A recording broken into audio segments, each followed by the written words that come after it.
O-600, Fieberling 6 Avengers based on Midway, originally part of Hornet's VT-8, took off to engage the Japanese. Almost an hour out from the takeoff, Bert called over the intercom and said, I can see some ships on the horizon, large ships.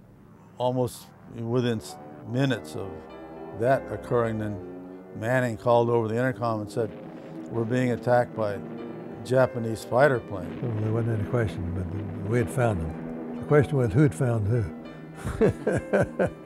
I was down on my knees with my .30 caliber machine gun.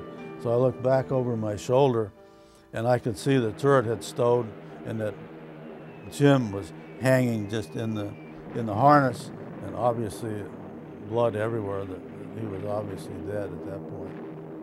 And we drove down to the water.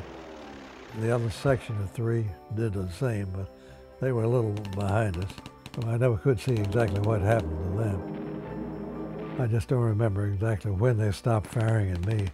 I don't guess they ever stopped firing at me. Then the next thing I remember, I felt a real hot, almost like a soldering iron on my wrist. It was actually a bullet had grazed me and cut my wrist open, but not severely, just enough to cause some bleeding.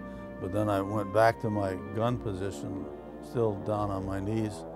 And then the next thing that I do remember was hanging down, coming to, and I put my hand up on my head, and it almost felt like a hole in my head and just blood pouring off. And I was wearing a baseball cap at the time, and this is my cap that I had on, and there's the bullet hole in the cap where I'd been hit on the head. About that time, my stick went left in my hand. She started down just slightly, because the trim just slightly nose down. I figured, well, anything I can do, I'm going to go in the water, but I'm going to drop this torpedo at something anyway. So I kicked the airplane to the left, but I got in a position where I thought I had a decent lead on the ship and I dropped the torpedo. After I dropped the torpedo, as I was about to hit the water, I rolled the elevator trim back, which I'd forgotten. I thought when I lost it and she started going down, that my elevators were gone. The elevator trim tabs were still there. And I had goofed and not realized it. Maybe it saved my life, I don't know. When you're in a situation like that, time almost loses any significance. But I can remember hearing stuff hitting the airplane. And then after a while, it got pretty quiet. And so then I got on the intercom and called Ensign Ernest and told him that Jim was dead and asked for permission to climb up into the second seat behind the pilot. And he gave me permission to do that. And then we just motored on for probably an hour or close to an hour. And I guess simultaneously both he and I could see a lot of black smoke on the horizon and made the assumption that that probably was Midway, and Midway was on fire.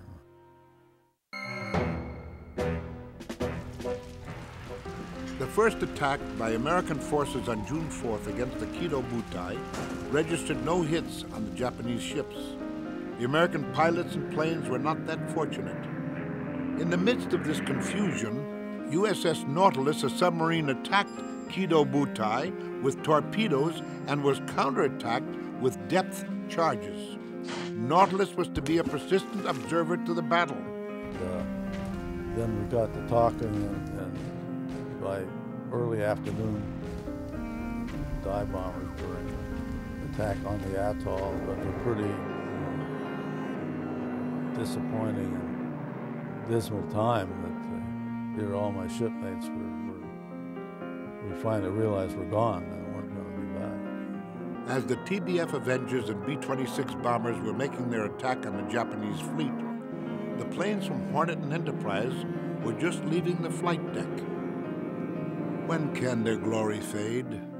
Oh, the wild charge they made, all the world wondered. honor the charge they made. Actually, we made our attack when the carriers were just beginning to launch their aircraft, because Torpedo didn't make its attack, Torpedo 8, until sometime after 10 a.m. in the morning. And we had attacked at 7 a.m. in the morning. Admiral Spruance launched the planes of Task Force 16 at the earliest possible time and at the limit of their range. The plan was to catch the Japanese planes returning from the Midway strike. On the 4th of June, when we were all launched to go out and bomb the Japs, the Enterprise and the Hornet were launched with a full group, all the squadrons and all the planes. So the first thing was McCluskey, who was as the group commander, had us launch all our planes. We'd been sitting ready to go for more than a couple of days, ready to go. And so we took off and we headed towards the Yorktown. And we're expecting the Yorktown planes to follow us. Yorktown didn't do this. The admiral on the Yorktown said, well, I'm going to wait until we find out if there are more than 2 carriers. I guess there was trepidation and some concern. I wouldn't say that I was ever scared, but there was certainly concern. And the minute I got in that cockpit and took off, training took over.